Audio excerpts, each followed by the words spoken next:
Ladies and gentlemen, good morning and welcome back to our channel once again. And it is my hope and prayer that the video is going to find you guys in good health. Personally, I am fine, as you can see. Kisumu is fantastic. And maybe you could also let me know where you're watching the video from. The county or the country in case you are out of the republic. Ladies and gentlemen, Rigathi Gachagua yesterday addressed the nation. And from his address to the nation, 4 things were very clear. Number 1, Rigathi Gachagua is already aware of the outcome of the impeachment motion against him. Members of parliament are going to impeach him. And that's why he went so hard on them.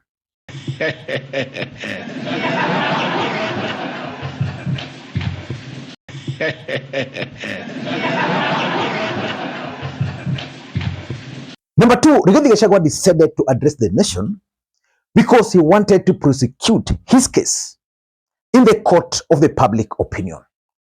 Because he's already aware that Parliament has already made its mind. He's not so sure of the Senate. And of course, judiciary is his last hope. But he decided to go to the court of the public opinion. And I want to get it from you. What is your opinion about Rigathi Gachagua's speech yesterday or the address yesterday? What is your opinion about the whole thing? I have been invited to appear in Parliament in the National Assembly tomorrow at 5 p.m. And I want to confirm to the honorable members and the Speaker and the people of Kenya that I'll avail myself at that time and prosecute my defense for 2 hours. And I trust the honorable members will be kind enough to allow me to respond in silence. I, however, considered that I'm elected by the people of Kenya directly. Number 3, Rigathi Gachagua also wanted to seek for sympathy, especially from the mountain.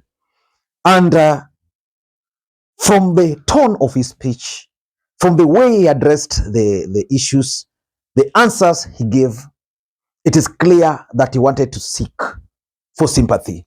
And I think majority of Kenyans were kind of persuaded and were sympathetic to him. But some of us, we don't care. We want Rigathi Gachagua to go home. We want Ruto to go home. And of course, lastly, the 4th thing is that Rigathi Gachagua wanted to put the members of parliament to their defense. I watched when he was implicating that member of parliament who sold him land, and of course, even the mover of the motion. I'll come back later on with a comprehensive analysis about the whole thing. But for now, I also want us to talk about something which most Kenyans are not talking about. Raila Odinga's factor in this Rigathi Gachagua's impeachment. Because clearly, the only person who can now save Rigathi Gachagua is Raila Amolo Odinga. I'm saying that because on last week, over 290 members of parliament voted for the motion to be brought to the floor of the House. According to law, Rigathi Gachagua requires 177 members of parliament to stop that impeachment motion. Where can he get those numbers? I think Raila Odinga can give him the ODM members. So which means if Rigathi Gachagua has to go home, then he will go home because of ODM. ODM might decide to save him, or ODM might decide not to save him. I want you guys to listen here to the Westlands Member of Parliament, Tim Wanyonyi, alluding to something here. Hawa wanaanza miaka 2 tu kwa ofisi. Tutawasaidia namna gani? Sasa wenyewe wanachoma nyumba yao, alafu wanapika nduru. Unajua sisi tutawasaidia watoane. Na sisi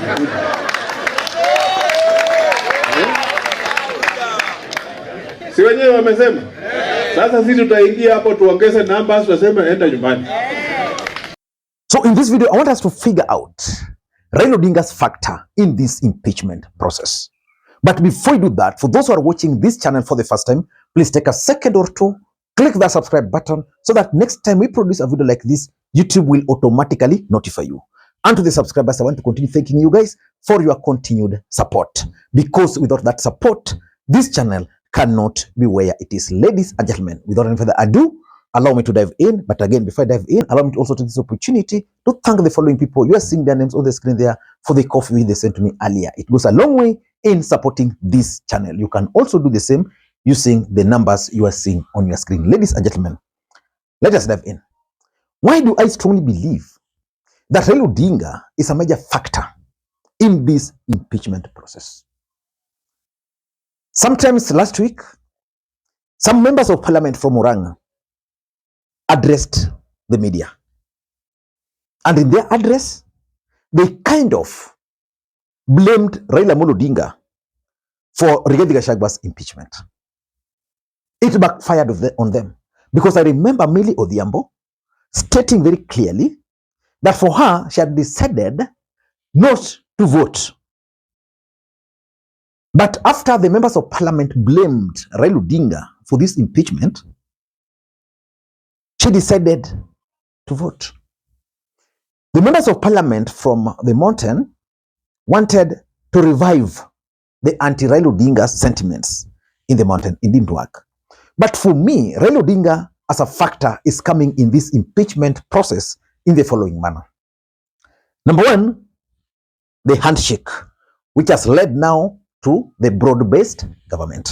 How did we get here? We got here because of the handshake nonsense. The day Raila Odinga and William Ruto entered into the kind of working arrangement, the day they appeared with Obasanjo in Mombasa, I knew Rigathi Gachagua's days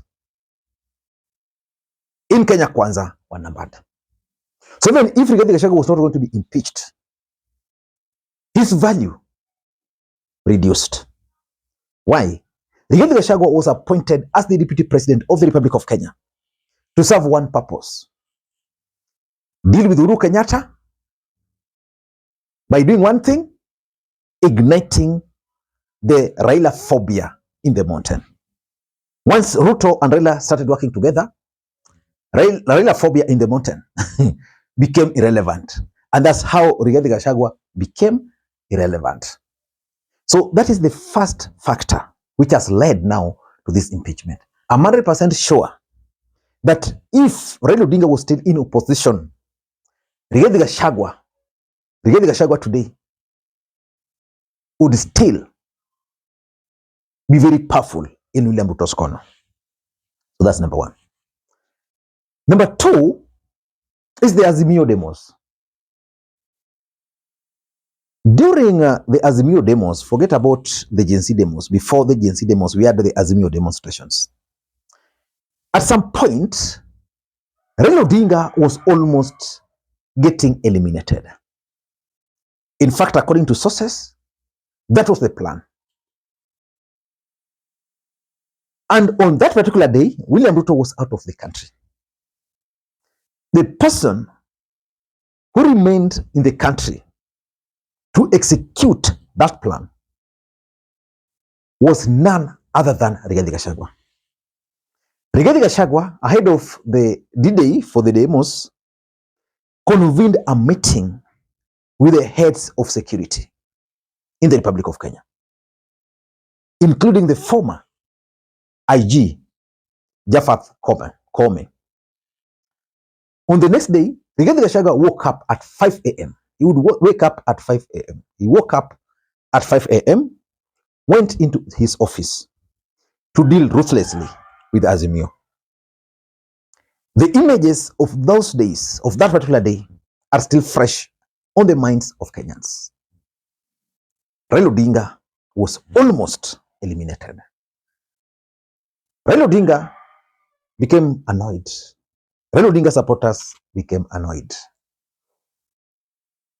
That marked the end of Rigathi Gachagua, because nobody in this country has ever faced Raila Odinga the way Rigathi did and survived. It was just a matter of time. In fact, you can even check into your history.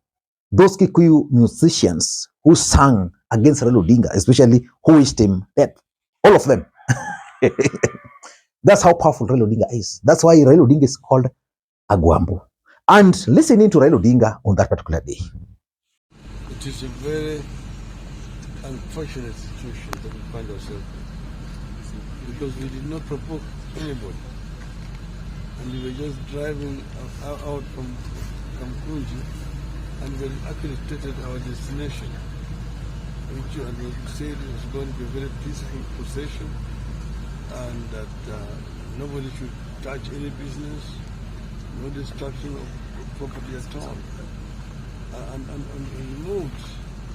We were blocked, you can see, right from the beginning. They didn't even want us to leave the ground. They put lorries both sides of the road. So we don't even know where they wanted us to go. And then we moved into, that is Majengo Street.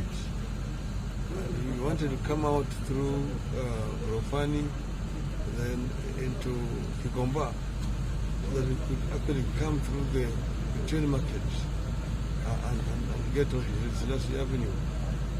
That was not possible. We detoured, and then we went through Kariakov Market. Again, there was a roadblock there around the Rose Course. It took us a very long time, throwing tear gas at us for no reason at all. Then we went through the Ronald Ngala Road into Moi Avenue. We were actually aiming to get to the KICC, the ground, and they blocked us. That's where they were shooting us this way. But our actual destination was Central Park, which is actually a public place. Hey, hapo City Hall. Wamepiga hii.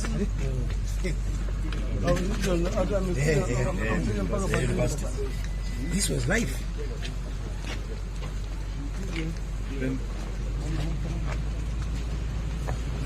Hapa ndio kwa time. Na walikuwa wanajua mahali amekaa.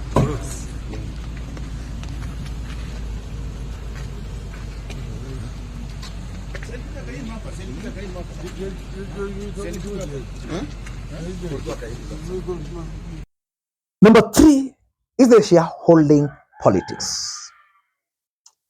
The day Raila Odinga entered into Kenya Kwanza government, the day they formed the broad-based government,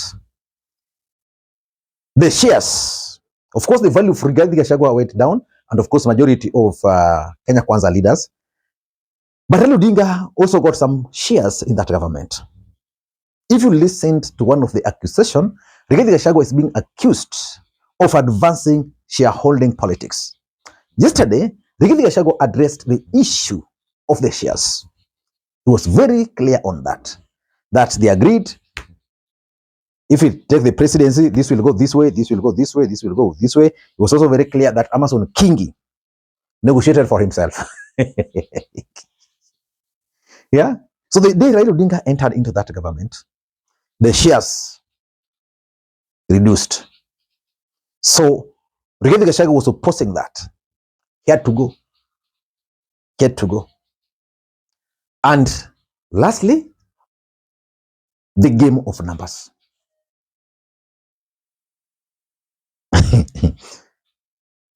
Today in the Republic of Kenya, Raila Odinga has members of parliament who can go whichever direction he wants them to go. That's a fact. For Rigathi Gachagua to survive, Raila. But can Raila save Rigathi Gachagua? In your own opinion, do you think Raila Odinga can save Rigathi Gachagua? For me, I don't see that happening. Raila Odinga is in politics. If Rigathi Gachagua were to go, the better for him. Even Ruto, if Ruto were to leave, that would be good news to Raila Odinga. But there's no way Raila Odinga is going to save Rigathi Gachagua. And the game of numbers is coming in this form. The day Raila Odinga entered into that government, he came with the numbers. Those numbers gave William Ruto confidence that he can now do whatever he wants. In fact, even if Musalia Mudavadi were to decide to leave today, Ruto will just tell him, please leave. Because now he has the numbers, reliable. Raila Odinga has reliable numbers.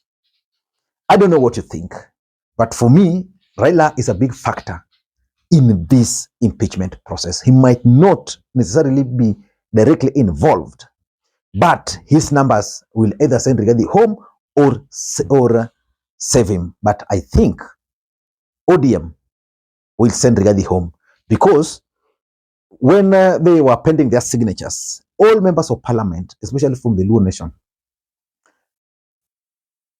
said yes, save from one man, Babu Owino.